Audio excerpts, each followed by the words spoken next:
Selamat datang ke Gol Penanti, rancangan bola sepak yang akan membahaskan sukan bola sepak dari sudut pandangan yang berbeza, statistik, data dan segalanya. Chun Hang dan aku, Kishmat Stats, kita sebenarnya dah berehat lama, Chun Hang. Ya, betul. Rasanya lepas Piala Dunia kita stop kejap. Ya, betul. Bagi saya, satu Piala Dunia yang begitu menarik dengan banyak aksi-aksi yang sangat-sangat mengelirukan. Tetapi bagi saya tak. I'm so excited kepada gol penalti yang akan kembali kepada kaca skrin anda. Selepas berehat hampir beberapa minggu lah. Rasanya lebih sebulan sebenarnya. Tetapi selepas tamatnya Piala Dunia, 2-3 minggu kita rehat. Sekarang kita pulang. Dan episod pertama setelah kita pulang ni, kita akan dedikasikan untuk seorang pemain yang sedang mencuri tumpuan.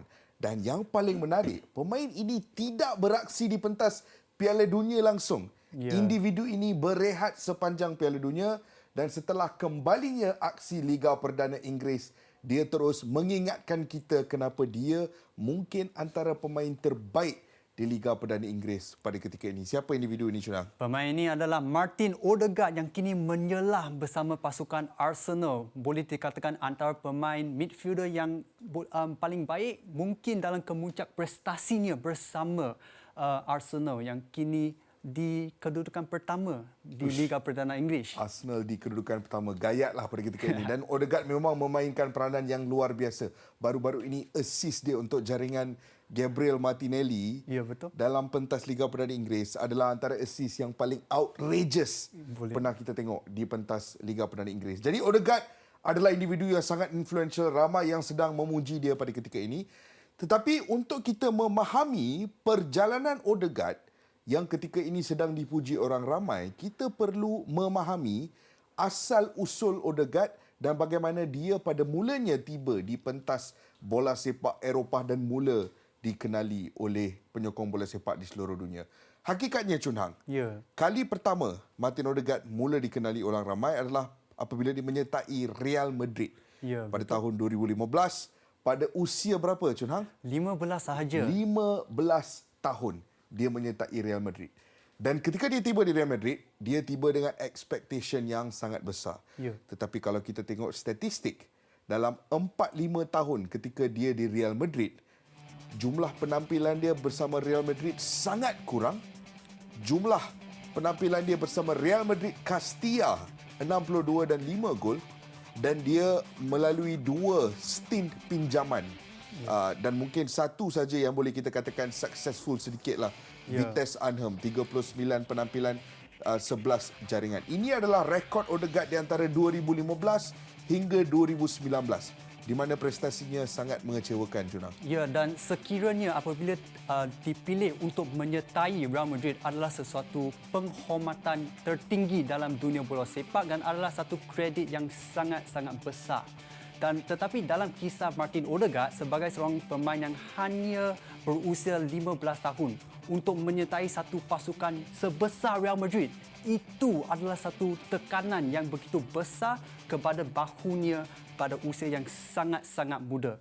Dan bagi saya itu adalah seolah-olah satu blessing in disguise. Blessing sebab betul Martin Odegaard at the end of the day telah pun menyertai antara gegasi terbesar di dunia bola sepak, tetapi sangat jelas tadi kita ada nampak dia punya statistik, itu memang menjejaskan developmentnya untuk menjadi seorang pemain yang lebih komplit. Pada tahun 2019, kita tadi statistik 2015 hingga 2019. By the time sampai 2019 tu, orang ramai dah tak ingat dah Martin Odegaard. Dan sebenarnya benda ni tidak mengejutkan. Melihat rekod Odegaard di pasukan Real Madrid, ini bukanlah sesuatu yang mengejutkan. Kerana Real Madrid bukan pentas yang mudah buat mana-mana pemain, bahkan seorang pemain muda, untuk datang dan cuba membina reputasi mereka di situ. Di sini kita ada senarai pemain muda yang pernah gagal di Real Madrid tetapi kemudiannya membina reputasi ataupun kerjaya mereka di tempat-tempat lain. Chun Hang, nama-nama di sini adalah nama-nama yang cukup besar. Saya nak terus bawa ke nama seperti Fabinho. Fabinho adalah pemain yang dikatakan at satu ketika dahulu tidak cukup bagus untuk pasukan Real Madrid, tetapi realitinya Kini dia telah pun memenangi Champions League bersama pasukan Liverpool. Evolusinya berlaku di luar Real Madrid. Juan Mata juga perkara yang sama. Suatu ketika dahulu tidak cukup bagus untuk Real Madrid.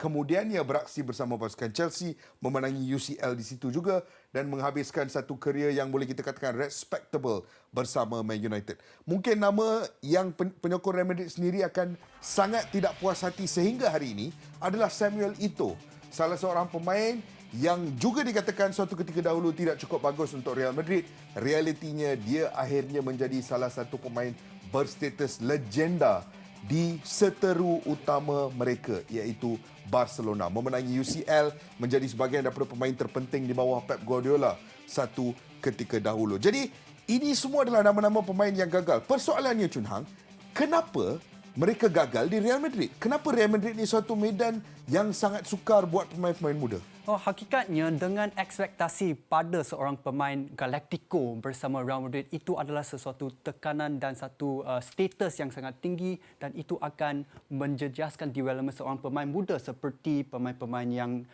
di sini Alvaro Negredo, Marcos Alonso, Juan Mata, semua orang tidak mempunyai satu mentaliti yang sangat baik untuk menahan kritik-kritik daripada penyokong lain dan juga pihak-pihak Real Madrid sendiri.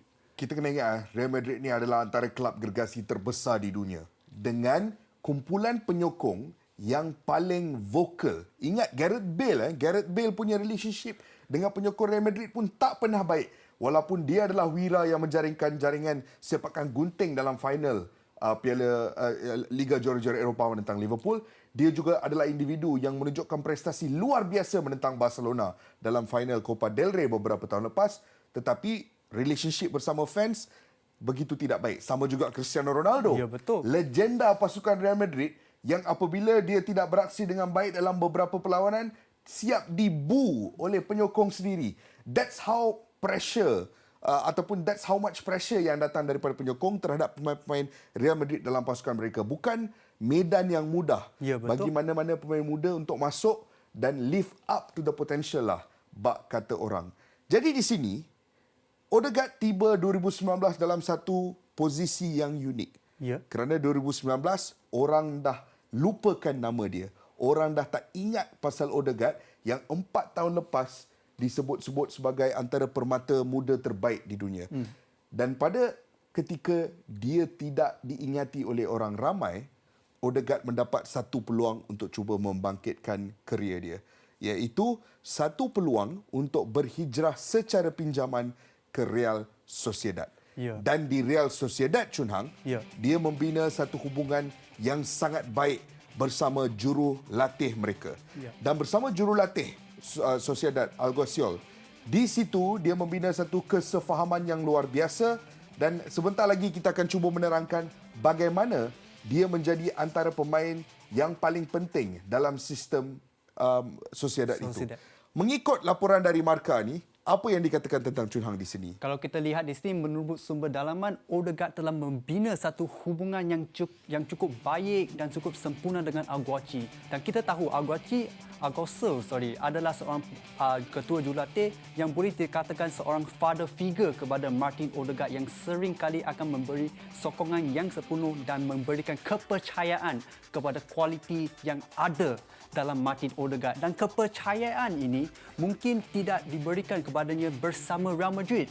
Kita perlu ingat Zinedine Zidane, Rafa Benitez, Carlo Ancelotti, mungkin mereka tahu potensi yang ada kepada Odegaard tetapi tidak memberikan keyakinan yang begitu besar seperti Alguacil bersama Real Sociedad. Dan kita boleh lihat di sini dengan kepercayaan, dengan tanggungjawab yang besar, kita mula boleh nampak potensi yang dikeluarkan oleh Martin Odegaard sebagai antara pemain muda terbaik di dalam Real Sociedad pada musim itu. Apabila dia mula membina satu hubungan yang baik bersama jurulatih, aksi sebenar dia juga mula keluar. Perkembangan ciri-ciri dia sebagai seorang pemain berlaku dengan lebih laju dan drastik. Dan hasilnya seperti yang Chun Hang katakan, musim 2019-2020 itu adalah antara musim terbaik yang pernah Odegaard ada dalam hidup dia. Dan musim tersebut, output dia bersama Sociedad dari sudut pandangan statistik pun kita boleh nampak dengan begitu jelas. Kerana kalau kita tengok musim 19-20 tu, key passes per 90, 2.21. Ranking pertama dalam skuad Real Sociedad. Passes into the penalty box per 90. Hantaran ke dalam kotak penalti secara purata setiap 90 minit. 2.56 terbaik dalam skuad Sociedad juga. Expected assist per 90. 0.24 yang terbaik dalam Sociedad juga. Shot creating actions. Penciptaan peluang rembatan per 90 minutes. 4.77 terbaik dalam pasukan Real Sociedad. Ini adalah pemain yang pada penghujung 2019 orang dah lupa. Ya. Tetapi pada pertengahan 2020 tamatnya musim tersebut, tiba-tiba di Spanyol orang mula mengenali semula Martin Odegaard. Dan Odegaard membuat keputusan untuk pulang ke Real Madrid. Tetapi sebelum dia pulang ke Real Madrid, Chun Hang, Ya. dia ada bercakap sesuatu tentang development dia di Sociedad. Developmentnya yang sangat-sangat penting buat seorang pemain muda seperti Martin Odegaard, dan kini ini adalah kata-kata Martin Odegaard sendiri bersama Real Sociedad, dan dia berkata, saya sedang bermain bola sepak seperti seorang dewasa sekarang. Kita perlu ingat, dia join Real Sociedad pada usia hanya 20 tahun dan beliau memang develop sebagai seorang pemain yang lebih komplit dengan mereka. Tetapi apa yang saya nak tekankan adalah perkataan di sini. Saya berlari lebih jauh di atas padang dan kekuatan fizikal juga kini lebih baik. Dan ini adalah satu kredit ataupun pengiktirafan kepada work rate dan kerajinan kepada Martin Odegaard sebagai seorang pemain bola sepak. Beliau sanggup berkorban diri di atas padang untuk menekan secara agresif, melakukan aksi-aksi defensif untuk memastikan kemenangan buat Real Sociedad, dan itu adalah sesuatu kualiti yang seringkali dipuji daripada jurulatih dan juga rakan sepasukannya bersama Real Sociedad. Pada penghujung perjalanan dia bersama Sociedad lah orang kata, ramai yang tanya, jadi selepas ini apa yang akan berlaku? Adakah Odegaard akan pulang ke Sociedad secara permanent ataupun satu lagi musim secara pinjaman? Tetapi Odegaard kata tidak. Saya mahu pulang ke Real Madrid dan saya mahu membuktikan kepada Zinedine Zidane yang pada ketika itu jurulatih Real Madrid bahawa saya layak beraksi dalam kesebelasan pertama. Kalau kita nak borak pasal Zidane dan Odegaard punya hubungan tu saja, rasanya tak cukup masa. Sebab itu memerlukan satu episod yang penuh kontroversi sendiri. Tapi kalau kita tolak tepi hubungan dia dengan Zidane pun, atas kertas dalam skuad Real Madrid, competition yang perlu dihadapi oleh Odegaard terlalu besar. Ini adalah senarai pemain tengah dan sayap yang ada di Real Madrid pada permulaan musim 2020-2021 apabila Odegaard kembali dari Sociedad. Ada Isco, Federico Valverde, Luka Modric, Toni Kroos, Casemiro, Marco Asensio, Eden Hazard, Vinicius Junior dan juga Rodrigo. Ini adalah sejumlah pemain yang luar biasa dari segi option yang ada di Real Madrid. Jadi Odegaard tiba-tiba berada dalam satu situasi di mana dia merasakan bahawa mungkin dia tidak boleh beraksi dalam kesebelasan pertama Real Madrid ini. Ya, betul. Dan walaupun musim lepas Martin Odegaard telah pun membuktikan keupayanya sebagai seorang playmaker yang sangat-sangat kreatif, yang boleh mencipta peluang sesuka hatinya, tetapi hakikatnya beliau tidak sebaik seperti gandingan tiga midfield di dalam Real Madrid. Ya. Luka Modric, Toni Kroos dan juga Casemiro. Ya. Bagi saya antara gandingan trio yang paling efektif selama 5 musim lepas yang kita pernah nampak. Mungkin antara yang terbaik dalam sejarah bola sepak. Boleh dikatakan. Jadi Odegaard tak kisahlah musim dia di Sociedad tu luar biasa ke tak. Tiba-tiba dia nak balik ke Real Madrid, dia nak main dalam kesebelasan pertama, kacau dynamic trio tu.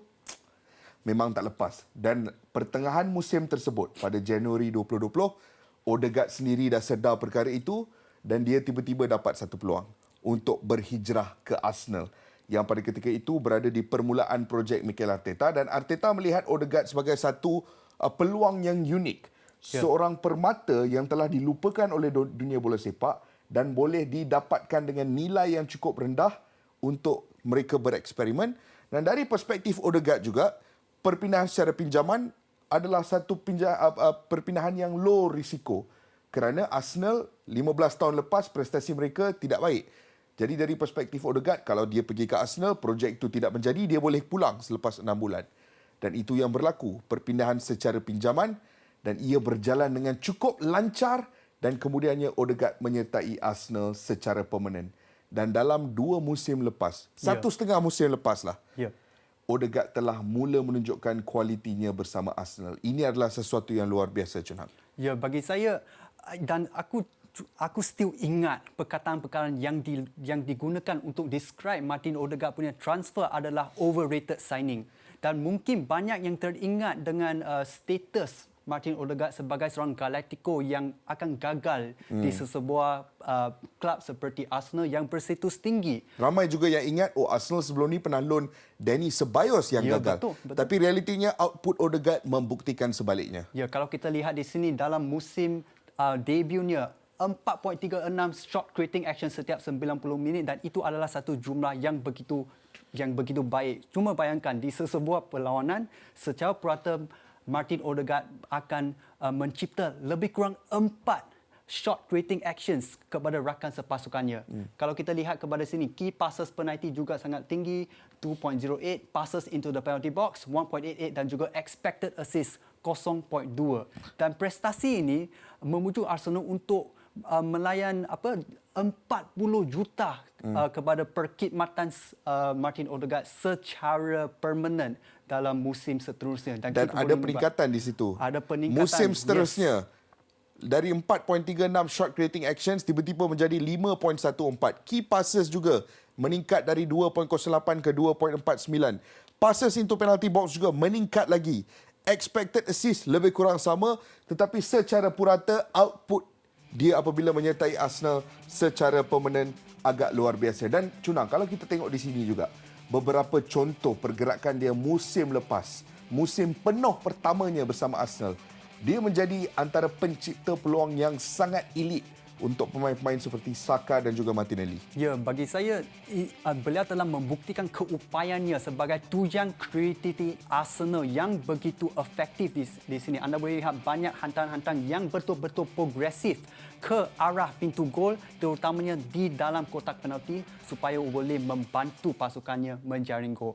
Dan di sini anda boleh lihat key passes daripada Martin Odegaard buat ketika ini dalam musim tersebut, dan anda boleh lihat 38 key passes. Di tangga pertama buat pasukannya dan juga mencipta 5 assist di tangga kedua. Passes into penalty box juga dia berada di kedudukan pertama. Ya, 38, dan itu adalah kekuatan utama Martin Odegaard sebagai seorang pemain playmaker, boleh dikatakan di atas palang. Beliau akan sering kali melakukan hantaran-hantaran kepada kepada bahagian serangan Arsenal, iaitu Gabriel Jesus, Gabriel Martinelli dan juga Bukayo Saka. Anda boleh lihat di sini beberapa hantaran yang begitu menarik. Lihat di sini, lihat composure-nya. Beliau akan sering kali melakukan hantaran yang begitu menarik dan progresif ke dalam kotak penalti untuk mencipta peluang buat rakan sepasukannya. Pergerakan dia saja menunjukkan intelligence yang sebelum itu kita jarang lihat dalam midfield Arsenal. Hantaran ini yang baru dilakukan kepada Martinelli adalah first time pass yang selalunya setengah pemain akan mengambil 1 atau 2 sentuhan tambahan sebelum cuba melakukan sesuatu, tetapi Odegaard sebelum hantaran itu dilakukan ke kaki dia dah tahu apa yang dia nak buat dengan bola itu. That's the sort of intelligence yang Odegaard bawa. Tapi Odegaard juga contribute kepada pasukan Arsenal ni bukan dari segi creativity, dari segi penciptaan jaringan, tetapi juga dari segi ball progression, pergerakan bola dari zone defensif ke zon menyerang. Kadang-kadang kita lupa, kita dalam bola sepak ni terlalu fokus terhadap zon serangan dan zon defensif, that kita lupa kadang-kadang memerlukan pemain-pemain yang press resistant untuk menggerakkan bola dari bawah ke atas. Odegaard untuk konteks musim ini, progressive carries 72, kelima terbaik dalam skuad Arsenal. Tetapi key passes ending carries, ball carries yang berakhir dengan satu key pass sekurang-kurangnya, kedudukan kedua terbaik dalam pasukan Arsenal, 14.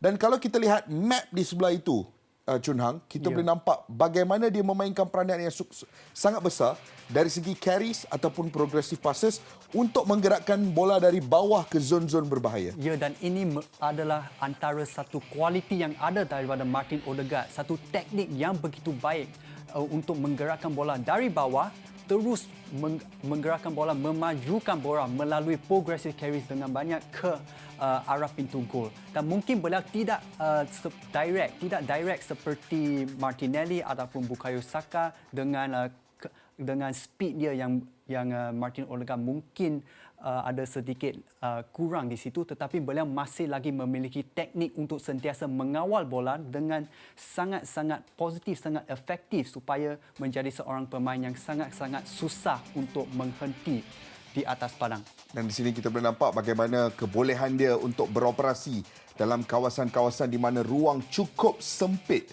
kerana dia adalah seorang pemain yang press resistance dan memiliki close space teknik yang luar biasa. Dan ini membantu Arsenal kerana setiap kali pasukan lawan cuba menekan mereka, meletakkan 2 atau 3 pemain terhadap hanya satu individu saja, Odegaard boleh membantu mereka untuk mendapatkan numerical advantage dengan satu hantaran, satu sentuhan ataupun satu pergerakan kaki. That's how unique Martin Odegaard ada sepanjang musim ini. Dan sejujurnya, aku dan Chun Hang tak cukup sabar untuk melihat progres dan evolusinya bersama Arsenal. Bukan untuk baki musim ini saja, tetapi untuk musim-musim yang akan datang.